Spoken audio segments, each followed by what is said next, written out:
welcome to the Graduate Institute. I'm Achim Benman. I'm the Director for Strategic Partnerships at the Directorate, and I welcome you wholeheartedly for what I think is one of the most important conversations that universities and many other sectors have to undertake. We as a sector are not necessarily different from other economic or political sectors in asking the question, what impact does AI have on our day-to-day work? What do we have to do in order to preserve of who we are? And what do we need to learn and unlearn in order to keep our social roles that we have in society? So I think that's why I commend the organization of these exchanges, which have already taken place today. But also I commend the effort to have a public event on this. Now, and we're not alone in this. Universities all over the world are undergoing these transitions and this soul searching in a sense. How do we adapt our methodologies? How do we stay true to our academic mission to produce critical and academically rooted insight and knowledge? And particularly in our understanding of ourselves as a pioneer in international affairs, what do we need to do in order to interrogate how AI shapes international cooperation and multilateralism for that sense? We are based in this global town here, and we see how many international organizations are struggling, not just financially, but also in their adaptation to taking AI on board in order to adapt the way they work. Now, there's of course also a lot going on in this, in the topic of digital governance, and if we as a university we can be a pioneer and understand, in fact, how our own sector can adapt to AI, we might also position ourselves in a way to contribute to the debates about shaping global standards on AI much more generally. So thank you very much for being here. And we know that we are not doing this alone.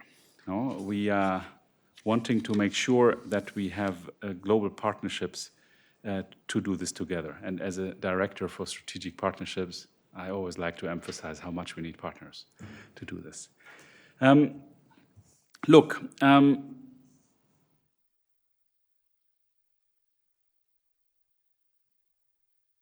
we have worked, in particular Jérôme Duberry, who you all know, the director of the Tech Hub, has been, we are very proactive in adapting our own work.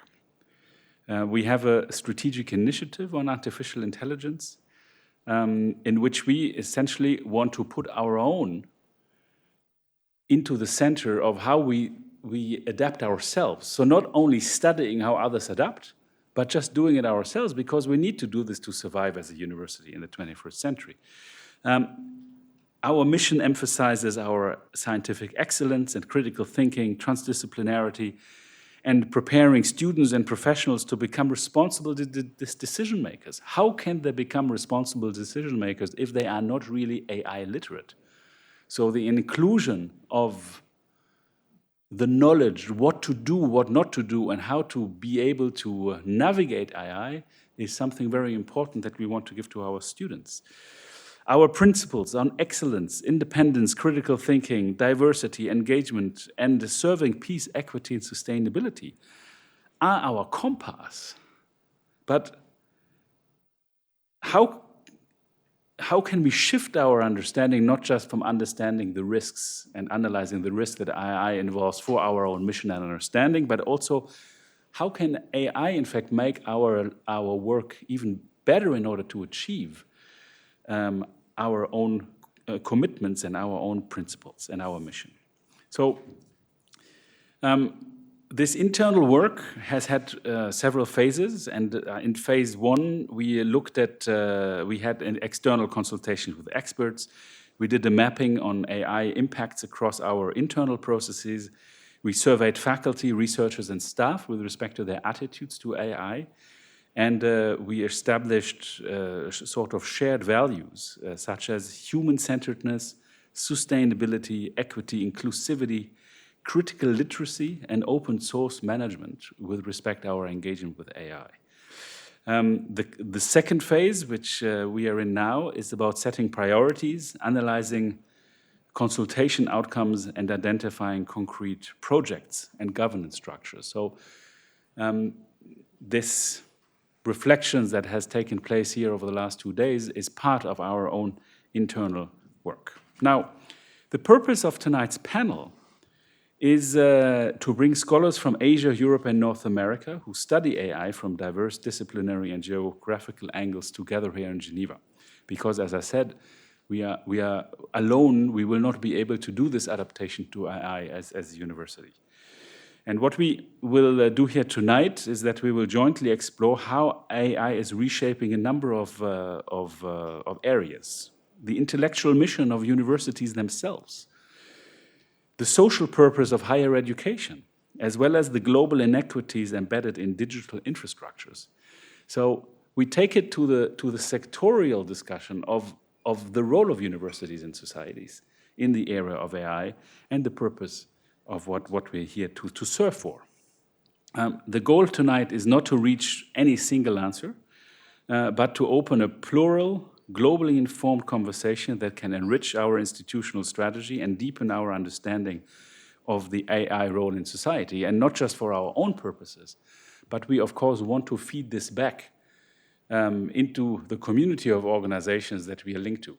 Be that in the Association of Professional Schools of International Affairs, the APSIA network, or also, of course, Swiss Universities, which is the network of universities in Switzerland. Now, first and foremost, of course, I would like to thank wholeheartedly, on behalf of the Geneva Graduate Institutes, our speakers who traveled here today. Thank you so much for making time in your agendas and to being here. I would like to thank already all of you who make time to be in the audience tonight. Because dialogue with the broader public is important, as I think the AI future needs a lot more handrails that we can offer in the university setting. And I invite all of you to engage, challenge, and contribute to the Institute's strategy and remain anchored in diverse voices and perspectives. I think that's very important. I'd also like to thank Jérôme very much for being the driver for this transition at the Graduate Institute. You're doing great work, and thank you for bringing us all here together tonight. You will moderate the remainder of this evening. Thank you very much. I have another commitment, unfortunately, and I have to leave straight away, but I'm sure I'll be debriefed accordingly. No? Thank you so much. Jérôme, over to you.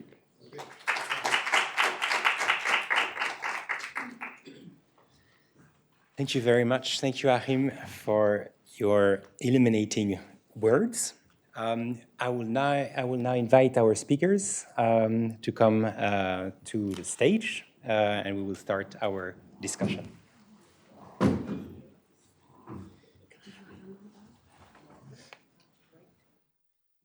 No. You can sit as you want. I just wanted to make a paper back. Yeah, I was not sure. Thank you very much.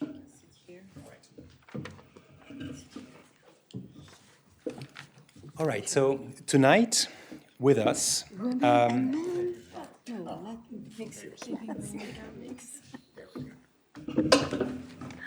all right, so tonight with us, we have, I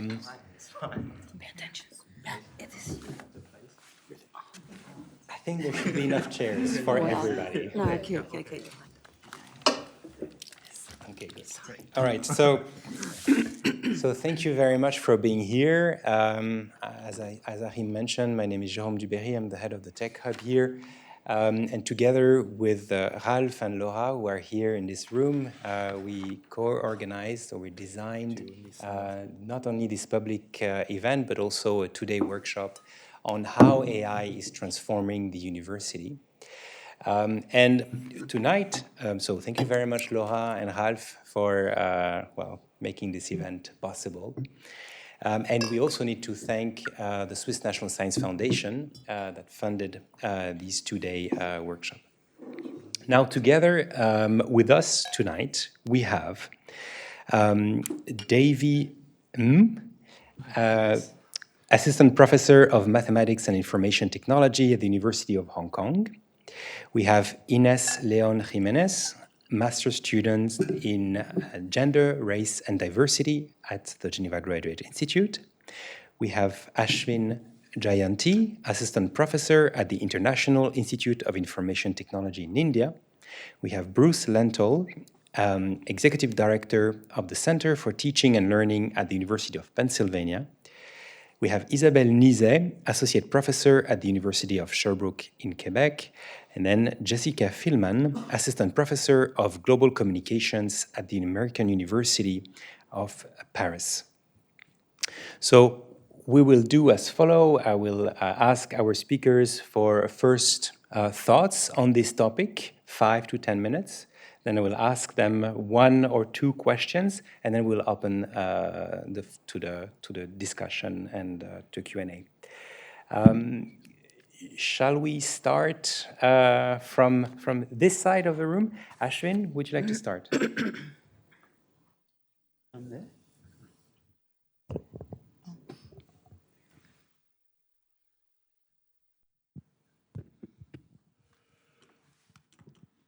Thank you, Jerome, for the kind introduction, and thank you all for being here. It's a very timely and relevant topic for us to all discuss. And I think the more discussion, the more interesting insights that would come out of this. So I will just speak for 5 minutes and get out of the way, but I look forward to it being more interactive and hearing out various perspectives from my fellow panelists and as well as people in the audience. So what I'll talk about briefly is what AI does to the university. And Shannon Waller gives us a metaphor to think through AI as a mirror. AI as a mirror which reflects our biases, which reflects our desires, which reflects our knowledge. So what would the university see if it looks into the AI mirror? And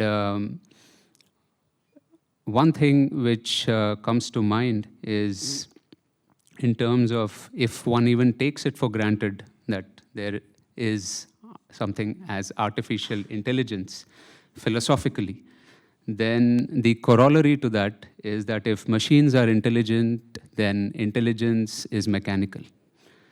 Right. So the notion of intelligence tends to be seen as something which a machine can possess. So intelligence is something that is purely mechanical. You don't need to be uniquely human to have something called intelligence.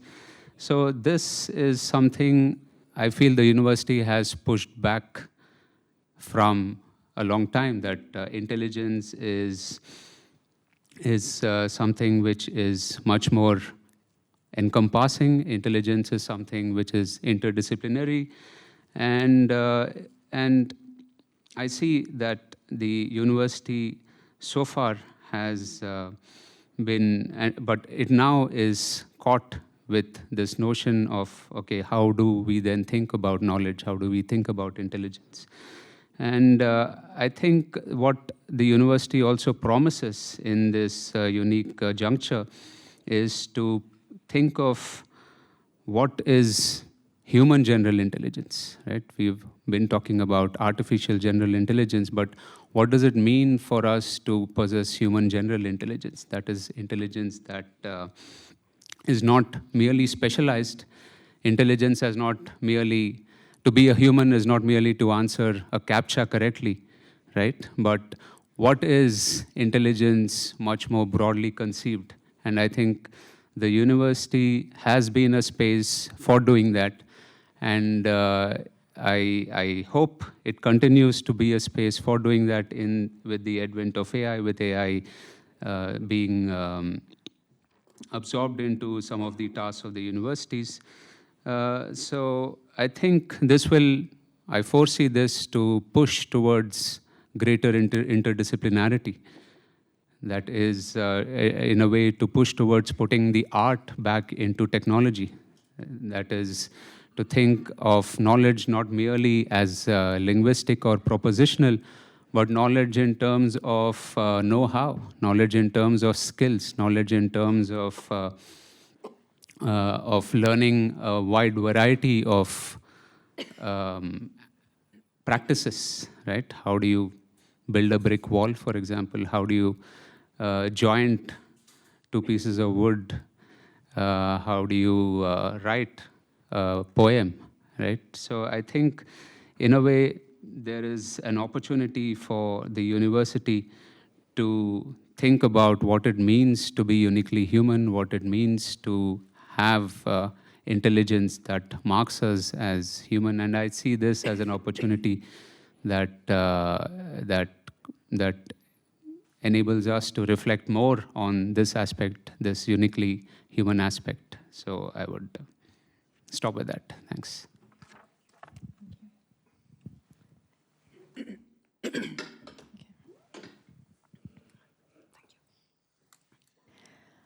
I don't know what to think anymore.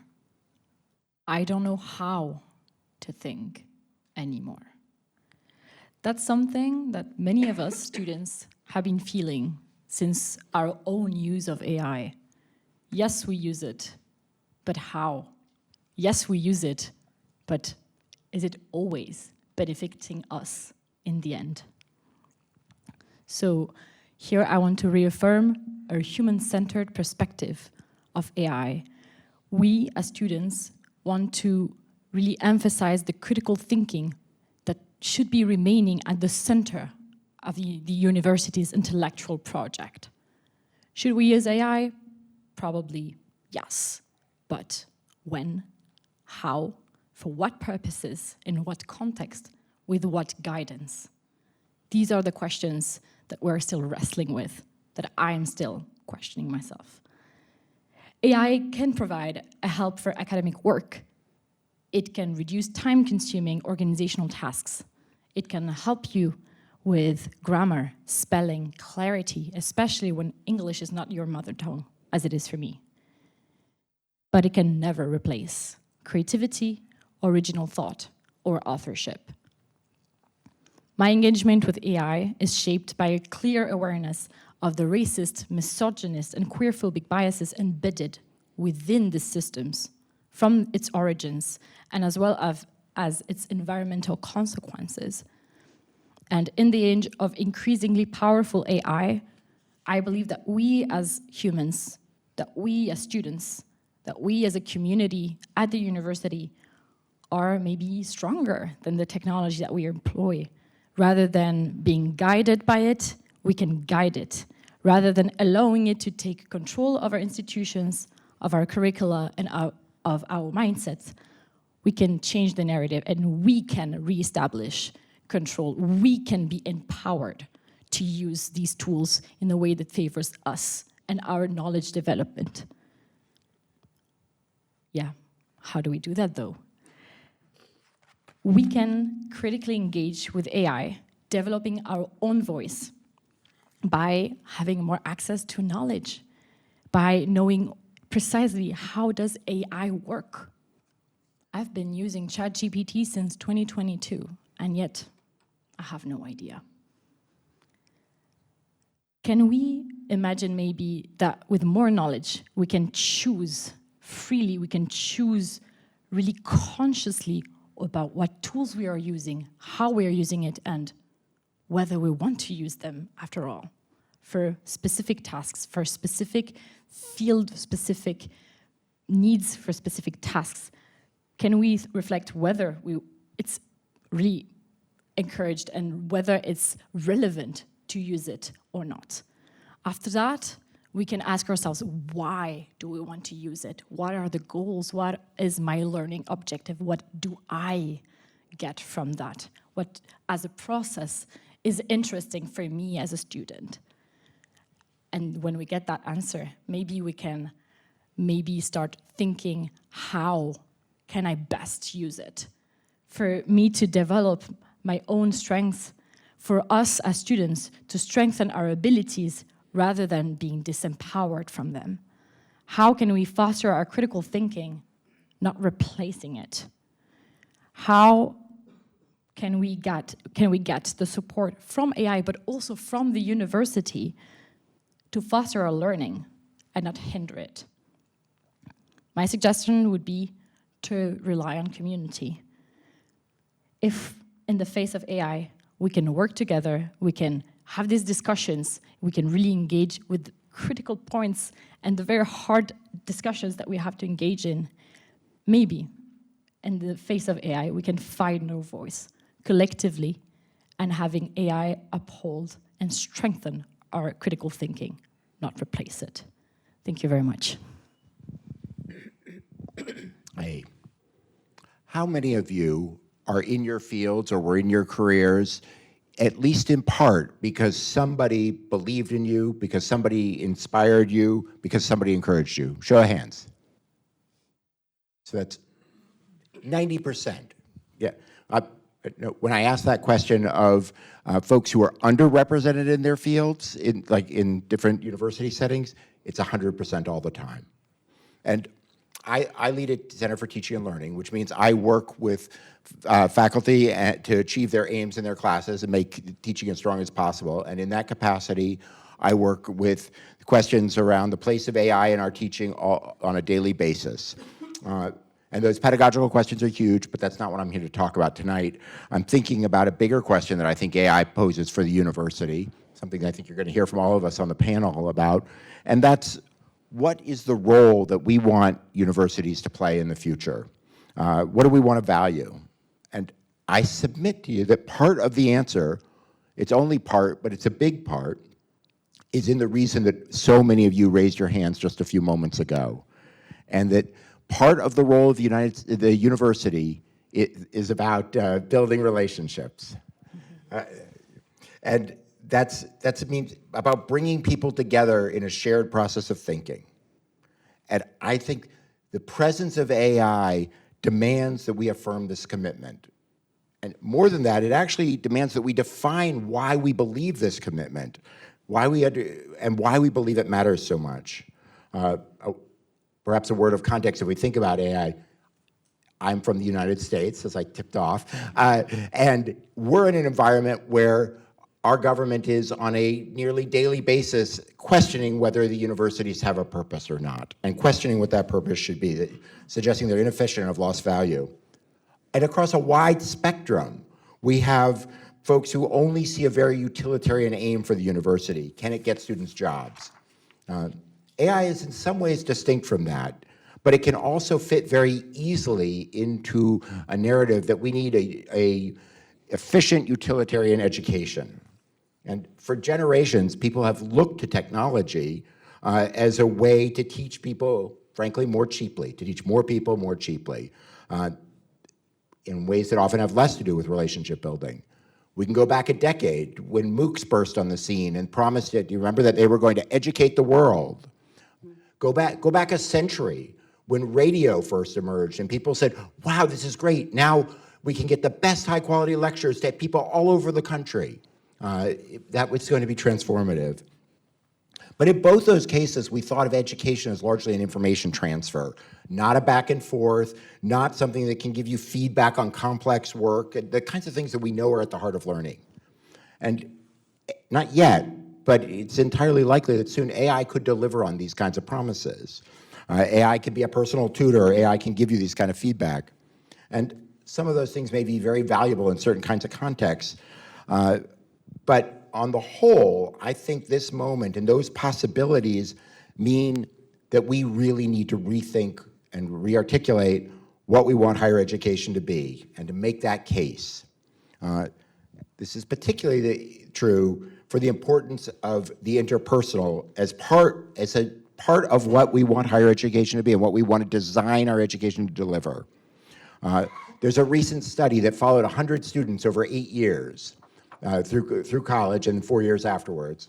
And what they found was that the #1 indicator of student success in school and afterwards was not their curriculum that they took. It was not the technology they engaged with, but whether they built peer groups and whether they found professors who cared about them. That was what was transformative for their success. This shouldn't surprise us. The fact is, conveying information is not the biggest challenge that universities have, at least not since book publishing has become affordable. Motivating students to learn, that's the biggest challenge universities have. And how to encourage students to do hard things. Because, make no mistake, if we do it right, learning is hard. And students, the fact is, part of what motivates them is they feed off the excitement of their professors, even their nerdiest professors. And they feed off the excitement of their peers. And they feed off human beings who care about their ideas, human beings who think they have something to say that's worth the attention. It can be faculty or a peer group. This is more likely even for students who don't see themselves in higher ed so often, for those who are underrepresented. The fact is, inclusion requires demonstrating that others are invested in the students' thinking and believe in their capabilities. There are studies to this effect that say if somebody believes that underrepresented students can do a task, they are far more likely to take that task on. Now, I don't want you to take this as an anti-AI screed. There are good uses of AI, and I'm confident we're going to encounter and discover more good uses of AI. And frankly, some of those good uses may actually work against the kind of personal engagement that I'm talking about. Adaptive learning is incredibly powerful. That personalization matters for tutoring. And we may find some uses of AI that encourage interpersonal relations. And it's certainly true that AI is going to force us to rethink what we want our students to learn. But as we're doing that rethinking, we need to recall our own values, the value of education. AI can be a tool that instructors and students wield to enrich education, but it's only enriching if we can control that tool for our purposes and our values and our needs, thinking about our educational needs. And one key need, especially in the coming years in this moment, is, as we're considering how AI and the university relate, is to prioritize the interpersonal in learning. If we want education that works for all, that not just for those who already see their motivation and not just for those who have personal relationships and are able to make the most of what they're learning, then we need an intentional focus on interpersonal engagement as one of the aims of education. Thank you. So, good evening. As I'm a professor, specialist in assessment, school and university assessment, my point of view will start from that point. Why evaluation matters, and most in an artificial intelligence context. Artificial intelligence is not just a technological shift, it's also a paradigmatic turn for a university. I will focus on assessment or evaluation as a core mechanism in university to sort students and to make them successful in their life. First idea, why evaluation matters. Current evaluation systems were designed centuries ago for small groups, not for today mass education. The evaluation system in university is like a social regulator, often creating inequities. Failure is costly, economically and socially, while success benefits to nations immensely. So there is a central question: how can AI transform our contemporary conception of assessment or evaluation? AI forces us to rethink why students fear evaluation and resort to cheating. That's the first question everyone is asking. But more of that, if evaluation remains a tool of control rather than learning, AI will be seen as a threat rather than an opportunity. And I will take the second point of view to continue. We have curricula under pressure. You know, we don't think about it, but when I'm teaching assessment for future teacher and for university teachers as well. And we don't think that our curricula are evolving from centuries, and they are overfull. So we have a lot of knowledge to share with our students. And I was in the position to think in 2040, what could happen then? For sure, we have to redefine learning goals. We cannot accumulate knowledge and try to share it with the students. The study will last almost 10, 12, 15 years to cover all the subjects. So we have to expect in the future shorter certification, flexible learning paths, and continuous recognition of learning rather than rigid diplomas. I think it's one of the way for the future. AI also question epistemology and knowledge. How will that change our understanding of knowledge? It will alter the status, the condition of production, and the truth value of knowledge in itself. It will, in a part, lower the ignorance threshold, because there will be a more easy access to learning, but it will raise the doubt threshold, because the truth will become more and more harder to verify. So we are in a kind of paradox with AI. I think that, for example, the traditional model like the PhD could evolve toward more contextualized local knowledge creation. Why should we remain in university? Like we could create some learning labs everywhere in the planet. So the people will be moving. They won't be tied to one or the other university. So we can imagine different scenarios for the future. And also I have a concern about inclusion and the diversity. You know, I come from Canada, and there we have a lot of indigenous students that are the first generation of university students, like you have probably in Switzerland in some place. So there is a paradigmatic shift that is very important, is the epistemological shift, because we will have non-Eurocentric students to teach to. So there will be also a big shift at this point. And we will need to make a lot of cultural adaptation to me. I think it will be very important, and to avoid marginalizing of some groups. And more people will know something, but I think the system will always try to find a way to be better and to make more specific teachings. So for conclusion, I think AI expose for real the rigidity of century-old system. You know, we are, all that we need comes from Middle Age and from Jesuit teaching education system. We have closed group, we have a progression by semester, by years, and it's very rigid. So I think AI could probably profoundly transform that kind of structures.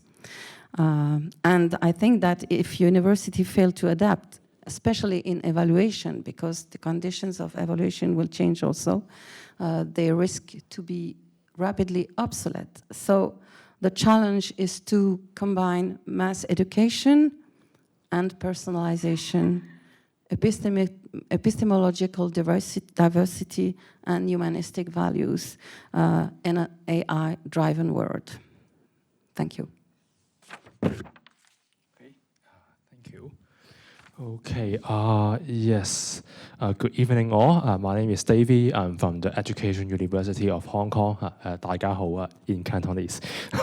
So, yes, so to begin with, I would like to ask a question that have you attended the AI literacy training in our institute? Yeah, you are here. It means that you do attend.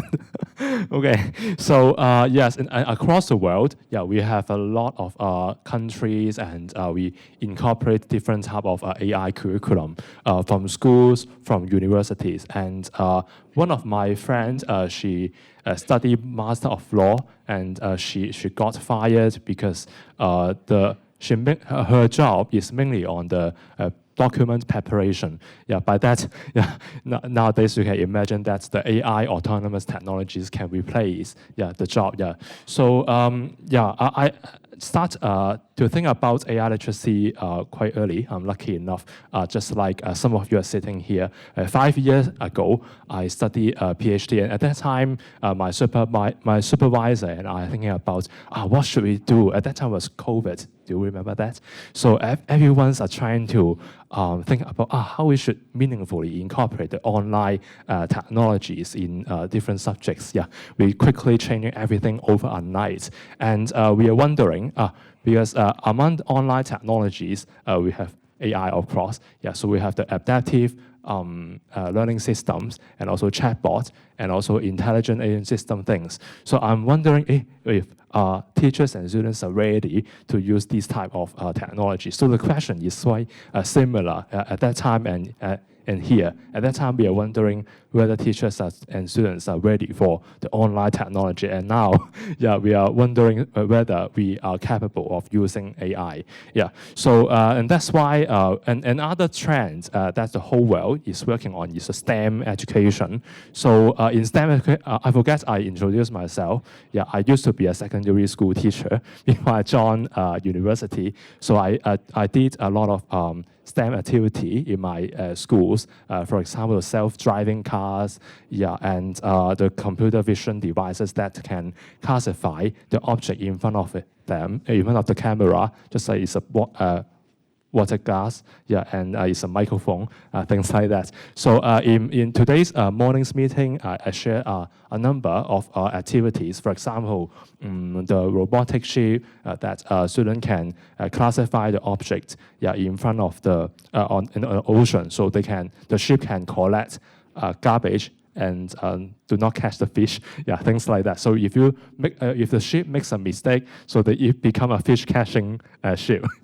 Okay, so that can be ethical concern at that time, yeah. And if you remember, there are some news like the Google mistakenly classified black people as a gorilla, and also when we are doing the recruitment processes, you're worried about the HR is getting our CV scanned by AI. At that time, it's about machine learning. So now we have the Gen AI literacy, Gen AI things, and we are wondering how we should adapt this concept in today's scenarios. So in the old days, maybe the technological concept would be more important, like what I've suggested. Students need to learn about the computer vision, the NLP ideas. Yeah, they are more on the AI concept. So at that time, we are talking about students need to know more about the AI concept so they can understand the working mechanism behind. Yeah, so because we said the AI was a black box at that time. Yeah, and now there should be quite many meaningful models nowadays to talk about what AI literacy is. And one of the models that I incorporate in 2021 would be adapted from the Bloom's taxonomy. That in the bottom level would be the knowledge, application, evaluation, creation, and all along the four cognitive domains would be the AI ethics. So, so you can imagine, in these four domains, which one is more important? It should be evaluation. So it's more like the critical thinking, the judgment.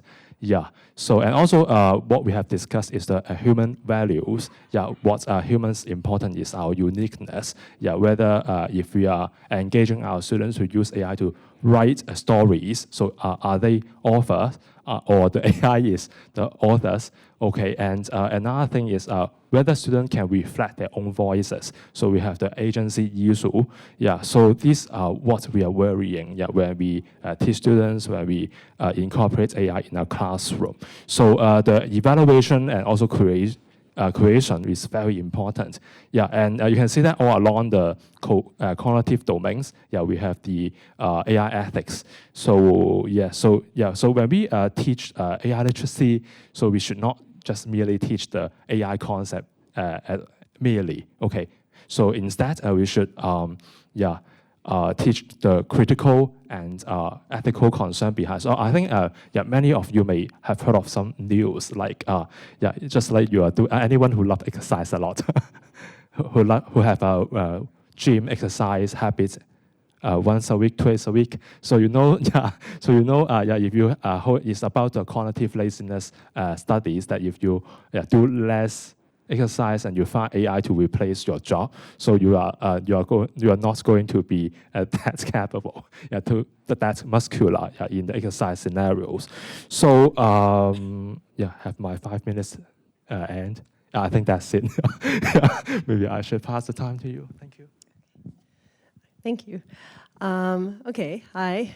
I wanted to bring to this table, to this room, I want to start with a quote from Hannah Arendt. This was 1954. And she was trying to understand the sort of socio-psychological environment that leads to totalitarianism. And she said, "The human freedom to change one's mind is a great and pertinent danger to totalitarian systems." And I think we need to hold on to that right now in the world we're in the university.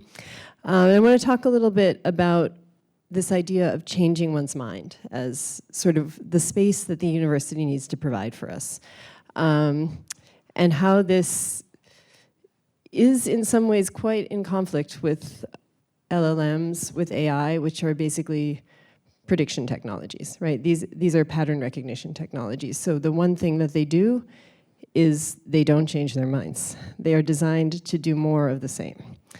So this is how I think, maybe Ashwin, we can talk about this. This is a way that we can distinguish ourselves as humans. And this is kind of what we need to foster, I would say.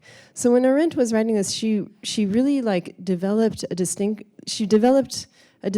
and she developed a correlation between the desire for prediction and fascism.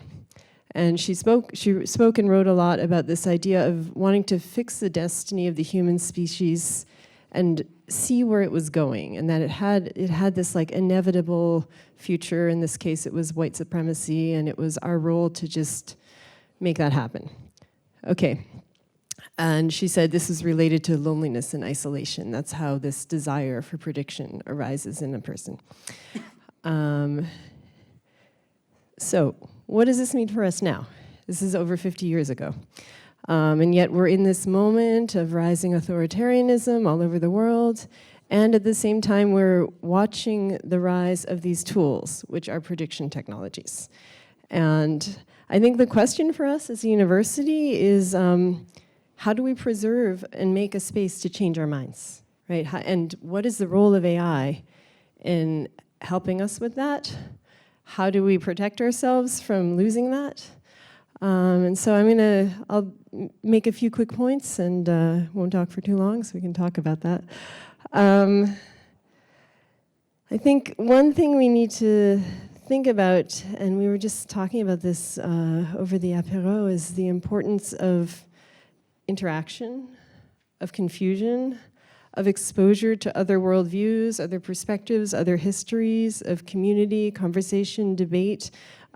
This is one of the most important things that can change your mind, right? And by changing your mind, I mean actually not just changing your political party, but also new knowledge being generated, creative practice, imagination. These things where you produce something that could not be predicted and does not fall into a pattern, right? Then this is what new knowledge is. This is what, genius is, perhaps. This is what intelligence might be. And to do this, we need to be entering into a sort of data set, a human data set that is different and new and provides us with perspectives and spaces to experiment and make mistakes. So I think our question is actually can AI do that for us? Are there cases in which AI helps with this? I mean, in some case, we had a presentation earlier today about pattern recognition in large data sets and how this can be interesting for quantitative social science research. So I think there may be arguments that we can like have a view of the world that we couldn't have before thanks to AI. But at the same time, I think we need to really do a lot of work to hold on to this, to not let that view of the world be prescriptive, but rather descriptive. And so we can take some knowledge from it, but we still have to be able to hold on to our capacity to imagine new designs, new worlds. As a teacher, I feel like some of the things we need to do is provide our students, as Ines was saying, they need a nuanced, critical approach to the tool. A huge part of what we have to do is undoing the hype, demystifying the design, explaining that this is just a pattern recognition technology that will make another photo that looks like all the photos it's ever seen. It's not intelligence. So helping our students to understand how it works so they can understand when it can be useful. And also asking these questions, should this exist? Just because it does doesn't mean it should. What good is it? When is it worth using? Considering the risks, considering the racial, gender, all sorts of bias that are deeply embedded into the training data, and it's changeable but hard to change, and considering the massive environmental costs. So these are my questions right now, and I happy to discuss this with everybody. Thank you very much. Thank you. Thank you very much. Thank you to all six of you. Maybe I want to ask you a question that was not planned. And it's a question about opportunity, because you talked a lot about the risks, but I would like to hear a lot more about, or a bit more, about how AI, what can AI bring to the university and to education? What is positive about AI and education? And I think you have something to say about this. Who wants to take the floor? Bruce, I see you nodding. So the fact that we can say AI poses enormous risks and challenges doesn't mean it's without opportunities. And I think that's right. We need to understand what those are and understand where it poses risk to maximize those opportunities. I think if we, depending on what field you're in, it's easier to see some of them. I talk to folks who teach in a medical school, and they will tell you it's revolutionized the kinds of treatments they can offer. So there's a huge research gain, but they'll also tell you it matters for, therefore, what they're teaching their students to do. If you talk to folks that are in various sciences, I talk to people in astrophysics who would say, this is, again, revolutionize the way they can assess huge data sets and learn from them, so there's a research value. But they'd also say it changes how they teach their students, because it can automate some of the things that used to be very tedious, so it enables them to teach their students the stuff they most care about their students learning, and this works if they know what they most care about their students learning, and pushing some of the tedious stuff away so that students can really dwell on that. So those are some pretty clear opportunities, I think. I think for people who are in a wider range of fields, some of the stuff that that we just heard about where does it afford us the opportunities to change our minds and rethink what we know and put ourselves in the driver's seat, it's very easy to push back and say, I'm not sure if it does, if we talk about what it does in society, but if we introduce it into our classroom in really thoughtful ways in that space, we can use it as something that would push us back for us, and that gives us space to say, here are the assumptions I made in my own thinking. And I would argue human beings, we could do that in our interactions as well, but it's a way to spread that more widely. And then the final point I'll mention that's an opportunity is one that if we have students here, you probably have already bumped into this. When you're confused about a concept and you want somewhere else to go for figuring this out, again, this poses challenges too. AI can be wrong, AI can be biased. You might miss out on opportunities to engage with your professors, but this kind of immediacy of being able to work through something is something that students I talk to find enormously powerful. So I'm happy if you had asked the question the opposite way, I could have come up with a lot to say, but I think there are real opportunities there that are worth us keeping in mind as we're trying to think about how do we use this so that we can maximize those opportunities and minimize those risks. I don't know if anyone else from the panel? Yeah, thank you for the question. Yeah, of course, we emphasized some of the challenges that we have, but again, I don't think it's like to not use AI. Like, it's not to like push back against AI and say like, oh no, we shouldn't use it, it's so bad. And it's not at all what at least I'm trying to convey.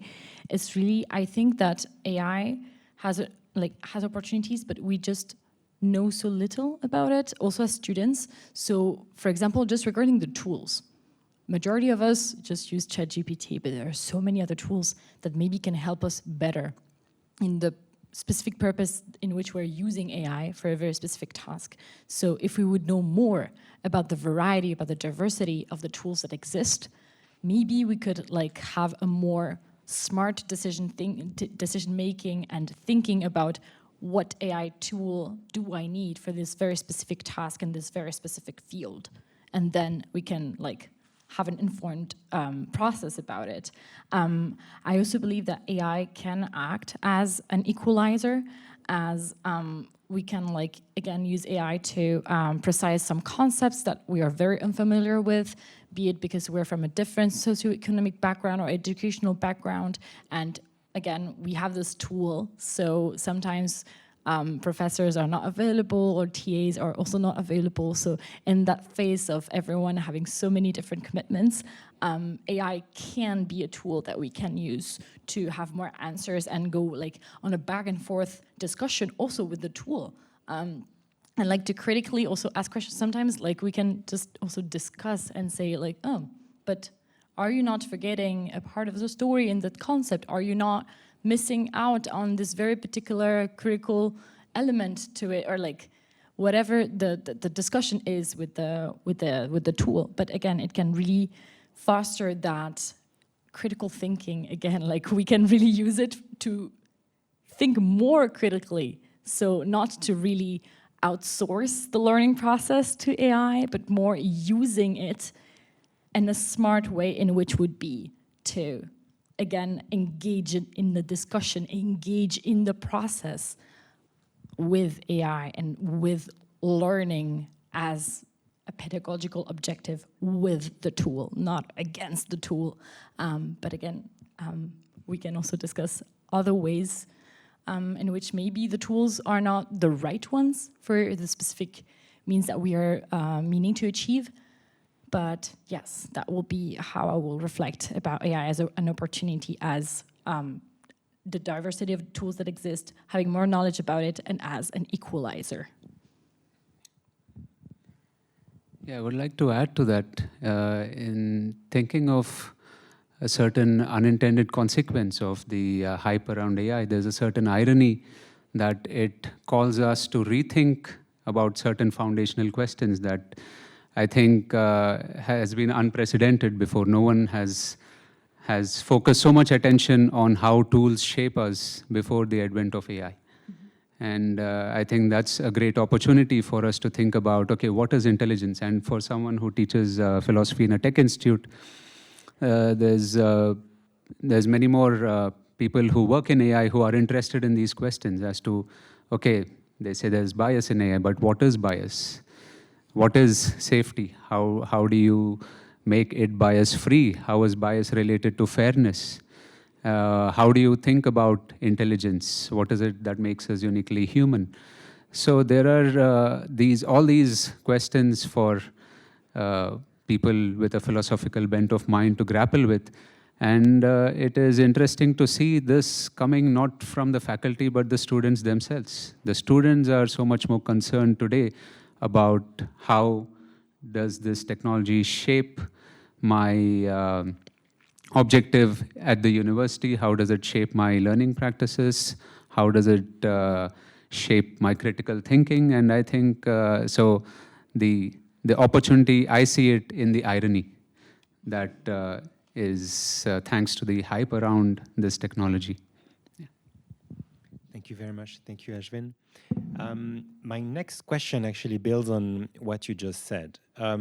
We can see that AI systems increasingly shape what counts as knowledge, how it circulates, and who is seen as an expert. How should universities respond to this shift? Isabelle, for example?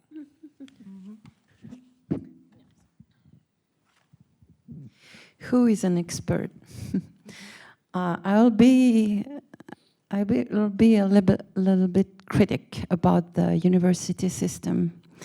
From a democratic point of view, from the Middle Age, university is just a system of selection and attribution of cognitive power to some people who suffer to learn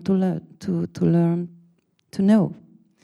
And so, to me, I think AI will deeply transform the relationship that we have to knowledge and to the building of knowledge, which is just non-democratical. For example, we have in the South what we call Southern epistemology, that are huge field of knowledge developed in countries that are not Western countries, but that produce a lot of knowledge very useful for the countries, the people.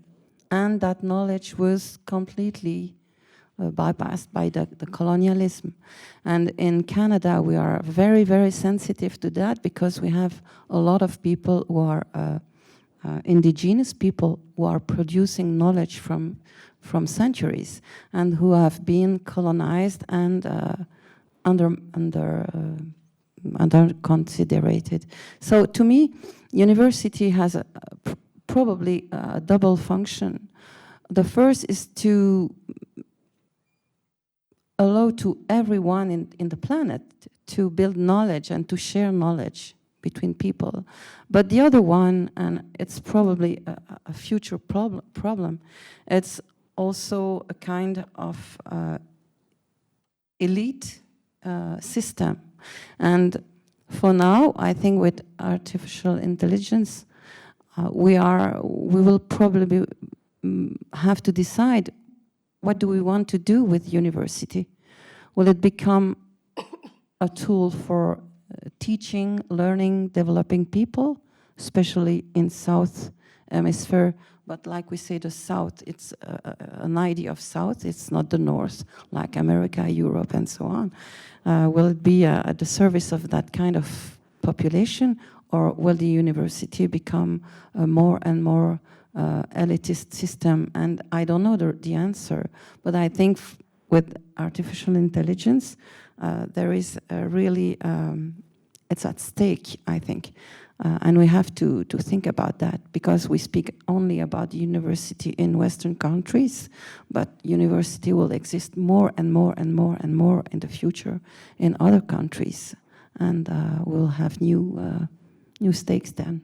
Okay, this is my answer. Thank you. Ashwin? Thank you. So I think what AI does to knowledge, right? And philosophers have grappled with the question of what knowledge is from time immemorial. Plato came up with the first definition of knowledge as justified true belief, and then there's been a whole lot of debate about what knowledge consists in. And if you ask AI what knowledge is, I'm sure it'll give you various perspectives on knowledge. But if you ask, but the question still remains as to which perspective should you choose? What ought to be?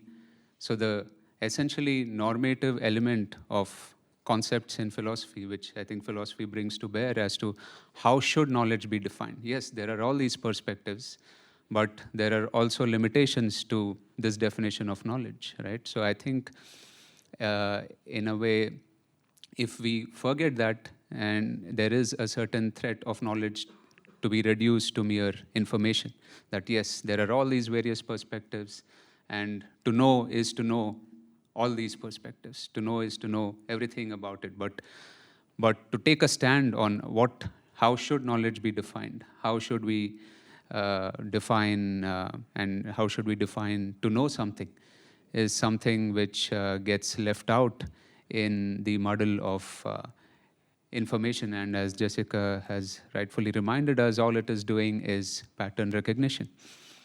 There is also a certain threat to think of our own knowledge as pattern recognition. There is many of the times the technologies we use end up becoming metaphors to think about ourselves. When the telephone exchange first came into being, the mind was thought as if it was a telephone exchange, right? And then when you had communication systems, the mind was thought in those metaphors. Then computing came, and you had the computational theory of the mind. And with AI, we tend to think of our own intelligence as merely predictive, as something which is recognizing patterns and then giving the next most probable thing. We tend to think of language as being like that, and you have this interesting essay by Chomsky which reminds us that that's not how we acquire language. It's titled The False Promise of ChatGPT.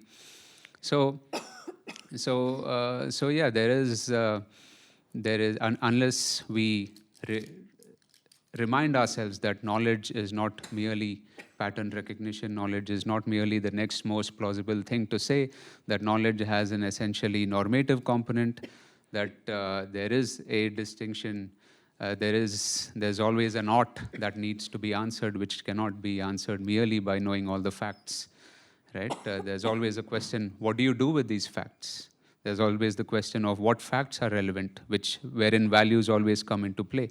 So I think it is there that it falls short of actually claiming to be knowledge itself. Thank you, Ashwin. Davy? Okay, so this question makes me think about the function of university. So maybe most of us will believe that I come here for university because I can gain some knowledge. Yeah, it is great. Yeah, we can at least gain the scholarly thoughts, the experience in your particular area. But another function would be, do I come for a job? Okay, do you, after attending university, does it guarantee to find a job? So it becomes another question. So especially nowadays, there may be some countries having some economic downturn.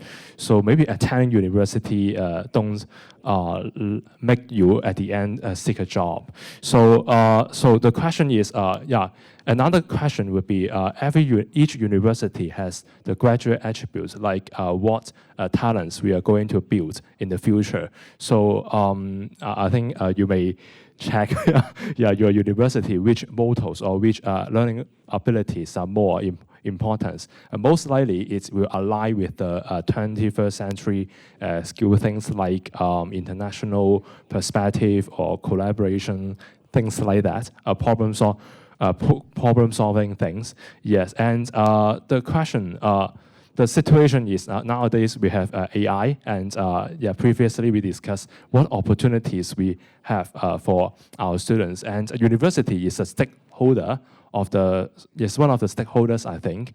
And previously I work as in secondary school, and I can feel that in the activities that I work with the students. Yeah, some of the ideas come from you. Yeah, come from the university students. Yeah, like the autonomous. The robotic shape, and then the AI stick to help the visually impaired people see, to classify the object in front of them. So maybe the thing is that university need not to just deliver the knowledge. Maybe it should be more focusing on the learning experience, whether we should solve some authentic problems, which will be related to our future market, but this may be a more pragmatic, sense that we take with university for seeking a job. But anyway, so I think for the according to the curriculum theory, I think when we incorporate AI literacy training, we can have a shift, a paradigm shift, like we should not just focusing on the knowledge area, but we can trigger, enhance the student learning outcomes and enhance their experience. And at the end, we hope everyone can solve the authentic problems. Okay, so that is what I am going to say. Yeah. Sure, you have to go. I'll say a couple things quickly. Well, I think I was really interested by what you were saying, Isabel. And I guess, well, I have two things to say. I mean, the first is maybe that, like, we're talking about this, like, destabilization of factual authority. And I think it's quite dangerous, actually, right now, that, you know, ChatGPT gets it wrong a lot and has been trained on whatever, you know, it's been trained on 4chan. This is not where you should be going. This is not going to democratize knowledge, right? So I'm thinking about the possibility of the technology and then the flaws of the actual technology right now. And it's similar to some of the conversations that I think came up, like about how the internet was going to democratize knowledge and discourse and everyone would have a voice. And in fact, no, who has a voice is who has the technology. Who has a voice is who has the time and the confidence to spend time using this technology. It turns out it's the same people who already had a voice, right? So we have to think about, first, how are we designing it? How are we training it? What knowledge is it sharing with us? Because I think there could be a way that it could be democratizing. And I work in values and design. I work with engineers. I'm actually, I like making stuff. Like, I think we could make it better. I don't think it's there. And I don't think the corporate incentives are there. And then I think there's also this question about use, right? Democratizing use and access. Okay, so let me pass this to Bruce. Yeah, I'm going to build on some of what you were just saying, Jessica, because I see, if we're not talking about expertise, if we're just talking about does it democratize access to information, I'm going to say, with the caveats that it's often wrong and biased and there are problems, I'm going to say yes, in some of the ways that we saw the internet doing so. It wasn't transformative, but the fact is, any of you who remember life prior to Wikipedia know that when you needed information, well, at least what I would do is I'd call the library and ask the reference librarian to go look something up for me, or you'd check over there yourself, but it wasn't so easy. So in that sense, there is some change. But expertise means something a little more narrow. Expertise is about people that we invest with authority because of their knowledge. And to me, that's a different one. I can see two ways this goes. One is it's a further reminder that knowing stuff isn't expertise. It's being able to think critically about stuff you know and stuff you hear that is expertise. And so there's an affirmative possibility. That's the optimistic possibility. The less optimistic possibility that I see, and this is where I'm going to echo some of what you were just saying, is there's the possibility that says, so expertise doesn't lie with people who know things and are able to think with things. So expertise doesn't really matter. And if you are imagining the kind of rise of authoritarianism, if experts don't exist as places to push back, then the people who have the loudest megaphones get the authority. And so as much as democratizing is an important factor, so I don't want to contradict that point, because you're right. We need to recognize that a possibility, if we eliminate expertise, is further entrenching those microphones, those people that have access to those megaphones already. Thank you very much. I'm mindful of the time, so I would like to open maybe for questions and answers. I see that there are a couple of questions. Can I give you the...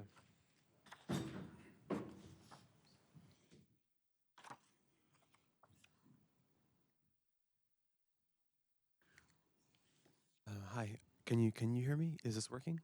Okay. Yeah, good. Okay. I have sort of a two-part question. I've been teaching AI ethics and tech regulation in graduate school for the last couple of years. And first of all, can I just say I'm so grateful to be here and listen to what you have to say, because some of the things you've said, I've been shouting into the void for the last couple of years and no one seems to be listening. So I'm very grateful. But my question is about the relationship between the concept of disruptive technology and the university environment, such as it is at the moment. In terms of changing assessment and evaluation methods, there's a very big time frame between deciding there's a problem, deciding to do something about it, brainstorming all the possible solutions, choosing one, and then executing it when it comes to changing, say, take-home exams or essays into something else, because those are very easily outsourced to artificial intelligence. So what do you think can be done about the inevitable gap in quality of education between when it is decided that a change needs to be made and that change actually being executed? I think is my first point. And the second question is more about the job market, because speaking, unfortunately, from a very utilitarian voice when I ask this, most people who go to university go because they know it will ultimately make them more employable. So because the technocrats are very much in charge of how much we get access to technology-wise, there's going to be a massive restructuring in the job market and the labor market, and different skills are going to become more or less desirable as time passes. What is the role of the university as an institution in this inevitable change?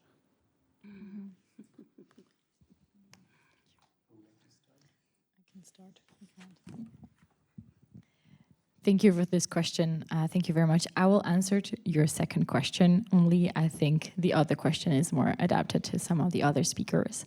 So it is true that, so just for context, I'm a student, but I'm also the vice president of the Graduate Institute Student Association. And as such, I led a student working group on AI. And so the working group produced a lot of ideas about AI access, AI literacy, and AI skills.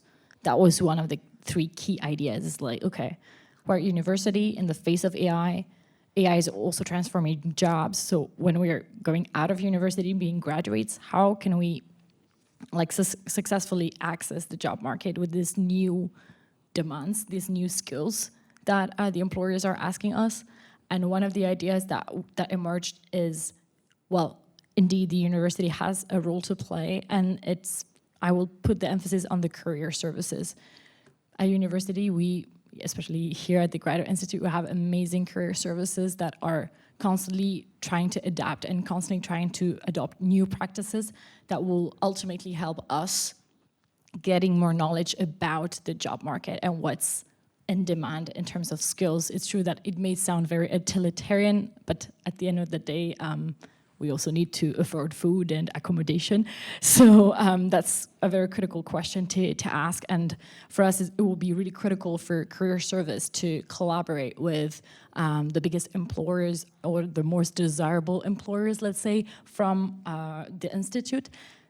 And what is their expectations? What are they expecting in terms of skills? And especially for entry-level jobs which are more threatened, let's say, by a lot of skills that can be outsourced to AI directly. So we need to know what will be, let's say, our value added when we enter the job market. And I truly believe that collaborating with the career services and the career services collaborating with all the potential employers for us will be a way to, again, gaining more knowledge and therefore making more informed decisions that would, in the end, benefit our future, let's say. Sure, I can. So to your first point about what do we do about the gap as we adjust, the fact is every time I work with a faculty member who wants to make a change in their course, I have to tell them the first time you teach a course, the first time you try something, it doesn't go as well as it's going to. And if the answer was, okay, I'm never going to make a change that I know will be better in the long run, but I'm never going to make a change because it's going to be bad in the short run, then we would be stuck where we are. And I know that for you for somebody who takes a class one time, that's not a happy answer. But that's the reality that we have to be, if we want to change, if we want to grow, if we want to improve, we have to accept that there are awkward moments in that, and it's uneven. So I'm not solving your problem, but I'm saying I think that's a problem we should embrace living with because we want to get better. On the job market point, I think one of the things we're seeing is that training students for jobs that we thought were really fruitful and lots of opportunities in a few years ago, those jobs are gone. Training students with that one job in mind is not the future because we don't know what's going to be automated in the future. So we need to train our students, we need to educate our students with an eye toward helping them think flexibly, helping them develop critical thinking skills that they can apply in lots of different contexts, helping them evaluate information and evaluate new kinds of situations. And you know what? Those are things we should be really good at as a university. We just need to lean into them and recognize that that kind of broad critical thinking, that's actually a job skill. And the narrow thinking of, can you do one set of tasks? That might get you one job that might be gone in 3 years. Yes, and one more point to add is if your occupation does matter. If you are a kindergarten teacher, yeah, I think you are not going to be replaced. If you are nurses, yeah, you're not going to be replaced. So by that I mean the job that face towards a human-related jobs that is more important. So as you can see in the Future of Work report, the first three abilities that today we discussed would be more about technology-related skills. But later, yeah, we can see that the collaboration, communication, yeah, creativity, they are more important. Yeah. So maybe next questions from the floor. Oh yes. Oh, okay. Thank you very much. So I'm very interested, and I thought it was very fruitful to have the whole conversation around how to teach at universities. I'm a lecturer at the University of Geneva, and my question is, how do we also combine the whole research aspect? Because it's another, well, the university has usually two jobs, like the education, conveying knowledge, and critical thinking. There's the whole research aspect. And so I'm just looking into the future and I'm thinking, well, you know, if I can have AI write my article and then publish or perish, and so we're in this race, of course, and then have ultimately what will happen, it will be machines reading machines. And okay, so where can we use it to our own benefit and be able to like stay in the loop of like publish or perish thing? And where's the limit? Where's the threshold? And that's a question that is very thorny because nobody really wants to agree that we all use it to write emails or to like rephrase something, and we're not transparent about it, and we're very but I think this conversation needs to happen, and we need to also agree that it can be helpful. And so what do we do?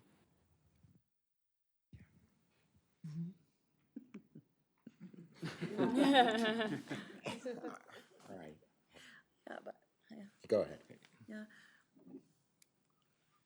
I think we are just at the beginning of the understanding of all the consequences of artificial intelligence in all the fields. And I have no answer for you. But I think we can fear the worst and hope the best because it's a matter of job. In our university, 3 years ago, we began to think about artificial intelligence in the pedagogy, and we are just at the beginning, going into the departments and the faculty, and it's just a beginning for everyone to move and to understand the stakes. So it's a very long process. And in research, I did research also, but I think that we'll need the same kind of framing because the frame is for pedagogy and in assessment to be controlling and so on. But the same thing will happen for research. I hope. I'm not a specialist in epistemology, but I think it's crucial indeed. Sure. I think we also have to think about where, I'm going to say two things, where AI is actually benefiting research. Because if there are places that it's benefiting research, we should absolutely be transparent, and we should expect transparency. But if it's benefiting our research, we should lean into that. And the places where it's not benefiting our research, that's a place where we should draw a line. But we can only draw a line if we, as universities, think about that publish or perish mentality. You know, one of the things that we want for our students is not to get caught up in the fact that the paper is due tomorrow and therefore I've got to use AI, but to be able to take time and work deliberately on that. But if we create that an incentive structure for ourselves that says you don't have time to think deliberatively, then we're going to create this challenge for ourselves. So, I mean, I do think a willingness to slow that down is important, but I think we also need to be frank and say we're not slowing it down just for the point of view of slowing it down. If we're getting better research because we're able to process our data in different kinds of ways with AI, that's not a loss. Just a quick follow-up on that. Yeah, I do believe that as researchers, as students, as scholars, we need to know where and when and how we can use AI. Like, we really need to also have clear guidelines. We need like more guidance that we co-construct. Again, I don't think the approach should be a top-down approach, but really like a co-construction, and not as a tick-boxing exercise, but really a real co-construction of guidelines in which we say, okay, where does AI allow us to produce actually better research on that specific point, on that specific element, and where does it actually not benefit us? And again, is like trapping us again in this capitalist way of apprehending time, which we're more concerned about deadlines and rushing through things rather than like having time to ask ourselves the good questions to produce actual research that is original. So I do think that there is a need of clarity for everyone. May I just add one point as well in terms of research? I think that the question of AI literacy is crucial. And what my colleague Gary mentioned earlier, we're conducting this consultation process together with Dominique from our Office of Research, who's hiding behind. One of the things that came out of this consultation is not only a question of tools, infrastructure, but mainly a question of AI literacy. So how to equip researchers with not only the technical, but also criteria. For example, the team at the research office developed a number of criteria for our researchers to choose AI models and AI applications. How do you make this choice? And so these are some of the elements that we're exploring, but this is really an exploration, and we're at the very beginning. So it's great that we have someone from the University of Geneva, and it's a joint exercise, right? So yeah, we had a question over there. Thank you. Thank you. It seems like conversations at the university are almost following a dual track approach. On one track, you have the academic piece, which is thinking about how AI is being used in the classroom, being used by students, faculty, professors. Certainly in the States, the other track seems to be how do we think about AI in the context of the business of the university, right? Alumni engagement, donor targeting, research, not only clinical research, but also analytics for marketing and communications. And it seems like those two tracks aren't really talking to each other, right? The faculty are not necessarily talking to some of the more business-oriented functions of the university.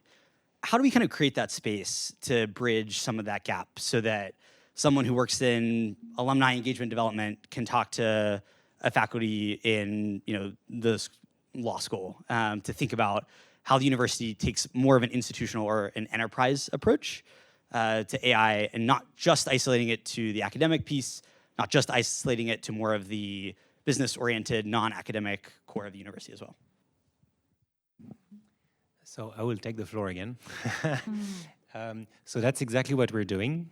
And so the idea was to acknowledge the fact that AI has an impact on the whole community of our institution. So all administrative services, departments, think of executive education, you mentioned alumni, student services. So everybody is actually affected by AI, but it can also benefit from this technology. And again, the question is what are the conditions under which we want to deploy this technology, considering its environmental impact, considering ethical questions. We talked about human-centric approach, which is extremely crucial.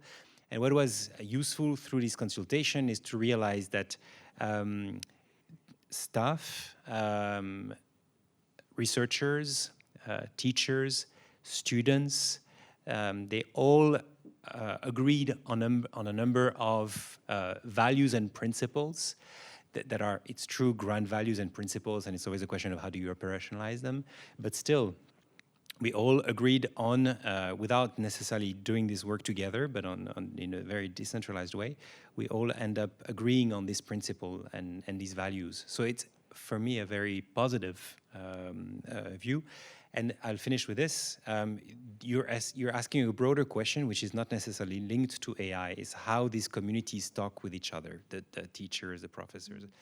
And this is a challenge. And this is a challenge that we face here, even in a smaller institution. And I'm sure that we can see that in other universities.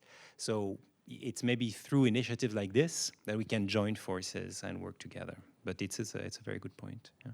I don't know if you want to add something. No? Okay. Another question? Yeah, or, yeah, okay.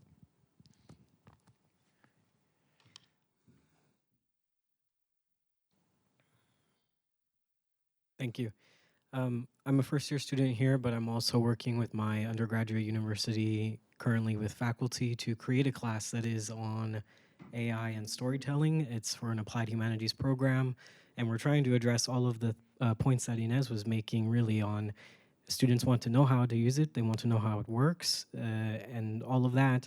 My question really is just a really practical one, which is, I mean, how do we teach them how it works? Because you have only a certain amount of weeks and you say, okay, it's predicting patterns. Okay, but then there's these things called tokens.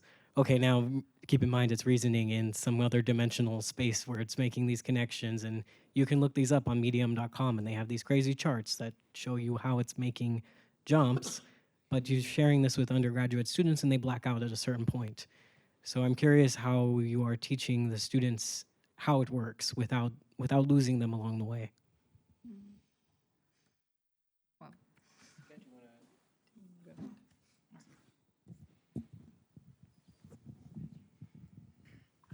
So I'm trying. I might be losing them though, I'm not sure. But one of the courses I teach is a course that is sort of hybrid digital literacy, digital humanities. And I've recently started the course with AI. And I don't know how well it's going, but what I do know is that they're very curious, they want to know. And I've found there are actually some, I don't know, I use this really very accessible training developed by some computer science professors in the US called Modern Day Oracles or Bullshit Machines. It's a great curriculum, I recommend it. So they're sort of just like really demystifying it. So I think there's a way to explain how it works without getting super technical, without getting too much into the math. You know, you can actually show them, you know, how like early image recognition works without it being totally complicated. And then I have them use it. And they are able to at least start to recognize like, oh, okay, you know, it can see this, but it's making mistakes around this because probably the training data is skewed in a certain way. Like they can sort of start to understand the ideas of training data, the ideas of weighting. So I think there is a way to talk about the technology that makes it accessible and unmagical. And I also think we need engineers and computer scientists helping us with that.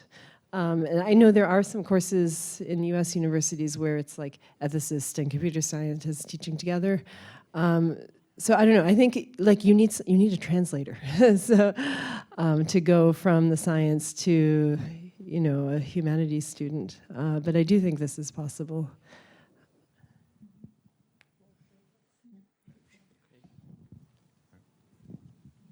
The last point you made about needing people from different fields to be part of it, or at least contributions of people from different fields to be part of it, I think is really important. We've got a course, we have lots of courses on this, but we've got one that's designed for non-computer scientists, but that is essentially how it works underneath the hood. But I think you need to remember that underneath the hood is only one of the places where it works, right? It works in how we interact with it, in how we engage with it, and how in what we think of as answers that we get into it, which is why if I was imagining you'd say you'd have a computer scientist and a philosopher both contributing to the curriculum. And I think that's a really important one when you're asking this question of how does it work? What does it mean? How does it work for the user or the creator? And what's the mix of how we need to understand? Because I think they're both highly relevant.